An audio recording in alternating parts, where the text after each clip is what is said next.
าสนาบ่ขาดได้สินอนให้ใส่แต่หมอนขาวพ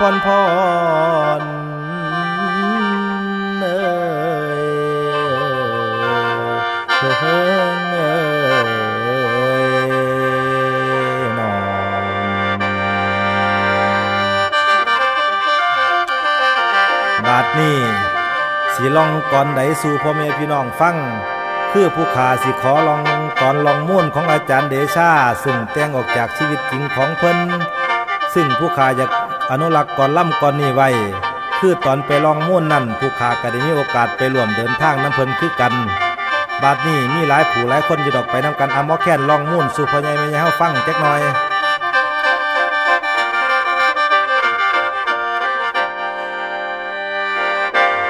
เอาลาบาดนี้เบิดแต่ลำทางสั่นหันลงมาทางลองเบิดแต่ลำลองแล้วต้นขาสิลองมูนออกจากบ้านตั้งแต่เคืองเมษาสิไปลงหน้าว่าลองมุนคูนคำพักงานลำตั้งหลายมือเขาลือไปทุกทินว่าเดชานิตอินสิลองมุนแต่ตนจนเท่ากระทั่งตายเพราะว่าอ้ายได้บอกกล่าวบนบ้าพอบุญมาเล่าเจ็บป่วยเป็นเว้นตองมีแต่ข้องหามือคือเฮาสิเบิดทาบ่จักบ้านจักยาสีดและกินกะแล้วบ่มีแล้วว่าสิเศร้าทางคุณหมอก็เว้าว่าเป็นโรคทางตับหมอบ่พากันรับส่งกลับมาบ้านไปกินยากินหวานรอวันเด้อพ่อใหญ่จักสิเฮ็ดจังใดคุณหมอเว้าจังสั่นโตค่อยกำเลยลงหัวใจแตกโป้งโป้งเลยบอกกล่าวบนบาเทวดาอินพรหมอยู่โลกากวงผมขอบวงสรวงให้แนวใดเบิดทุกทาหากเป็นพอบุญมาเล่าเศร้าเจ็บป่วยไข้ผมสิได้ว่าลองมูนลองมาตั้งแต่พุ่นนครราชสีมาจนมาถึงโคงเกี่ยมคำไสนอนหันตั้งแต่วันผมเว้าบนบานบ้านกาวพอบุญมาก็เศร้าไข้เศร้าหนาวตลอดเท่าซุมือโตคอยก็ซื่นใจหน้าบัดนี้สิได้ไปลอยลองลำมูนสนองคุณบิดาจังสีมาลำรองจัดหาของเตรียมใส่เด้อไม่ตีลูกศิษย์พอทั้งลูกศิษย์สมศรีให้หาถ้วยและหมอเพื่อพร้อมบักพริกน้ำหมอแค้นทวนอีกซ้ำอ้ายใหญ่สะเลิมไส้เฮามาพากันไปลองมูนคูนคำผู้สีน้ำเหื่อย่ายพายเหื่อไปก่อนเอาจานเม่งนี่ละถอนไปทาว่าอยู่มูนให้ไปทายุพุ่นหอยานางเพียนเครือผู้เขาพญาเย็นบอนมุ่นสุดทันตกลงกันดีแล้วแนวใดเบิดทุกทาวันที่16 เมษาผมเลยออกจากบ้านเตรียมต่อว่าสิ่งของญาติพี่น้องไปส่งก็มีหลายอ้ายและสายม่วนมิตรส่วนสนอนเอาพอดีพากันเข้าในอำเภอที่มุ่นอยู่ผมเลยลองถามดูเขาว่ามีเหตุฮ้อนกับการแทว่าสิ่งใดผมบอกให้ว่าสิลองล่ำมูนตั้งแต่หัวจดปลายพอได้บนบ้าไว้เขาว่าไปถึงนี่คอนบุรีสิมีดานเดชาเอ้ยถ้าเป็นคุณสิพานเขาต้องทำนั่นนี่ดีหายคู่สุอันเพราะว่าเดี๋ยวนี้นั่นดงป่าพญาเย็นย่ำกลางคืนกลางเว้นบ่อยากมีคนเขาทางไทยเฮาก็เตรียมพร้อมทางแก้วก็แล้วทาถ้าหมอลำเดซ่าบ่คือย่านนั่นนี่ก็ตามเพแต่ใจคันผมไปบ่ได้ย่านเพิ่นใส่ความผิดพอลุงเอ้ยสิ่งศักดิ์สิทธิ์ทั้งมวลอยู่โลกากว้าง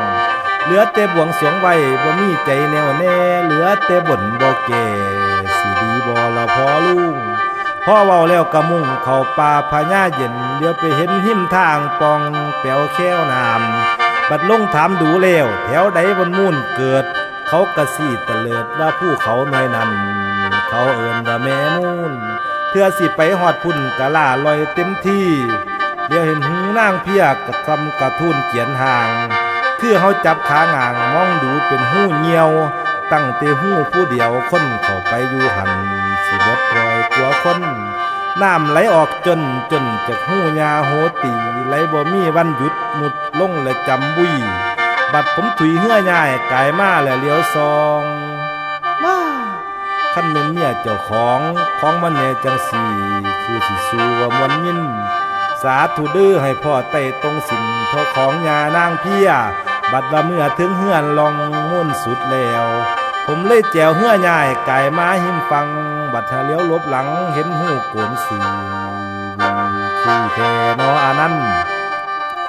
น้ำไหลออกจากหันไหลวันละไหลเสาะเจาะให้เป็นลำมูลต่อมาเดี๋ยวนี้ประวัติมีนั่นลำตำนั่นบอกบงไหลพาป่าพาดงที่แรกคล้องน้อยทางกวงได้สีว่าเดี๋ยวนี้ตีผ่าหยากกวงใหญ่ไปนำบัดหมอลำเดซ่าลองเฮือมาบานมีพระล้านหินก่อนเฮือตำแต่ละเถือผู้เพิ่นเอาไทยเฮือในลงห้องว่าห่วยสวยแล้วแม่อีนางล่างมนลุกอ่างม่างบ่มีวางเฮือลอยได้ยืนง่อยน้ำหินบอนดินบ่มีน้ำเพื่อสิเอาเฮือขามก็ลงจุงยุ่งใหญ่ฟังเสียงน้ำมันไหลได้ยินจวกจากจนต้นตุ่มลุมสะเทือนเฮือก็ค่อยเลื่อนน้ำก็ค่อยไหลลิ้นตะเข้หินเป็นวังยังลงละเย็นจ้อยผู้สาวง้อยหิมน้ำเดซ่าถามว่าน้องอุ่นอ้ายสิไปลองมูนไปน้ำกันบ่ล่ะน้องหรือขัดของป้องเปียวเขาเว้ากันสอดแซวย่านแขไล่กุมกัดย่านมันเอาหางฟาดข้อกระด้อเบี้ยวไปผู้เดียวซะเด้ออ้ายเป็นตายแล้วบอกแน่ฟังผู้สาวทำเชขี้เว้าบ่แม่นลายเฮือก็ค่อยง่ายเอิ้นสั่งสาวจีอ้ายนี่มีเวรกรรมจังได้นำเฮือใหญ่บุญบ่หลายคือน้องผู้ยืนมองหิมทาจังได้ลงหน้าว่าไปสำนีละน้องตามแท้แต่กะเยิ่มโศกบ่หนุนบุญบ่เพิ่มมีตั้งแต่กำเวนผู้สิเห็นหัวใจกะบ่มีเสียซ้ำจักเว้นนำจักกำสู่มันหลายหูหลายห้องสาธุเด้อคอยมันลอยลองไปน้ำสายแม่น้ำที่ข้าได้ลองมูนออกจากพุ่นมาหอดคอนบุรีบุญเฮามีแต่กำบังดังเหือลอยน้ำเสียงคนถามคนเบาตัวเฮาออกสนั่นว่าจะไปไหนกันลั่งคนหัวเยาะเยอว่าเคยพอกระสังนี้ต่อจากนี้เขาเขตอำเภอปักก็เลยส่วนกันพักให้เหือแห้งแข็งก้าพักกินปลากินเขาเศร้ามีแห้งพักพรคำแล้วนอนทาน้ำไผหามกะบ่ฟังจกปลาแดกอยู่กระบังทั้งพักวัวหัวหอมบักพริกส่งผงสู้รถพองทั้งป่าย่างปลากระป๋องในห่างโฆษณาว่ารถเลิศเปิดดอกมาใส่ถ้วยผ้ากันป่วยให้อิ่มพุ่งตื่นมือเศร้าจังคอยมุ่งไปลอยลองลำมูน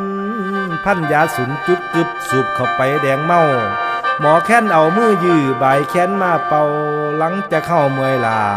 มาแล้วแต่เว้นฝ่าเอ้ยฝ่าห้องเต้นกำฝ่ายเมืองอุบลคิดทอดคนเคยหักแต่กะลืมกันแล้วแมวบ่กินปลาย่างมางเมื่อนเอิ่นว่าเบื่ออ้ายจังได้ลงเรือนี้จะคว่ำโศกเศร้ากับคนบ่จริงเดี๋ยวไปใส่กะมิดอิงติ่งเมือดคำดำเขียวล่ำผู้เดียวอยู่หิมมูนในหุงมาตาแจ้งจังคอยแย่งเหือง่ายพ่ายมาไวเข้าเขตอำเภอโชคชัยเห็นรถแลนวินเดี๋ยวขึ้นเบิ้งตั้งดนเสียงรถแลนจนเหือก็คอยลอยไหลหมู่เพิ่นไปทางรถพี่ผัดไปทางน้ำเอิ้นไปถามนายทายผู้พายเหือจดจอเฮิงปันใดเด้นอจังสิไปหอดพุ่นมุ่นจอมันต่อโคงคุณลุง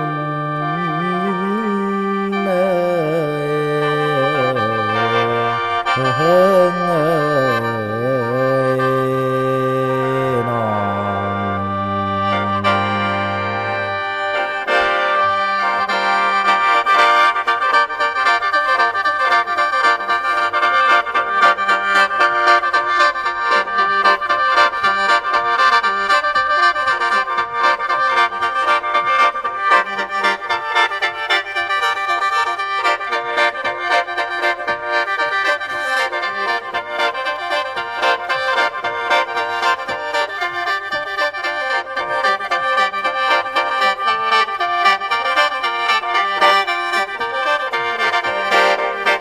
แม่นนางเอ้ยขันนางไอ้สาวหล่าที่เอ้ยจะนางนองขันมองจะเห็นหน้าขันมองจะเห็นหน้าเขามานั่นยิ้มเป็นแวนเขามานั่นยิ้มเป็นแวนหรือเหมือนแฟนเพิ่นบ่ผู้สู่ในเพิ่นผู้ใดจังว่าตูรู้เจ้าเสียวผ พวกคู่บ่หรือสิเอาโอ้ยเจ้านักเอวขั้นได้ผัวไม่เล่อย่าลืมอายผู้โอลำขั้นลูกสะกอกแม่เจ้าขาดขาลายขั้นนั่นลูกสะปายโอ้ยแม่เจ้าขาดถ้ากวงไอ้สร้างสี่คุ้ยสามผู้เพิ่นมีเงินหมื่นน้อนางน้อจังสิแก่นผู้เพิ่นมีเงินแสนน้อนางน้อจังสิขึ้นผู้ทุกคือจังคนผู้จนสนอจังอายสิงอคุณเมืองวันไหนเอานานเอานานมีบุญสมภารที่ได้มาเห็นใจพี่ไม่เอ็นมันดั่งจันเพ็ญที่สวยอารามยิ้มหน่อยให้ถามได้ไหมเธอพี่นี่มาเจอหัวอกละเมอแทบไม่ไหวยิ่งมองก็ยิ่งจนใจมองไกลพี่ก็ไม่เบื่อสุดสวยเหลือละลาไทยขั้นผู้ชายได้จริงจังแล้วมันเจ้าคือว่าปรารถนา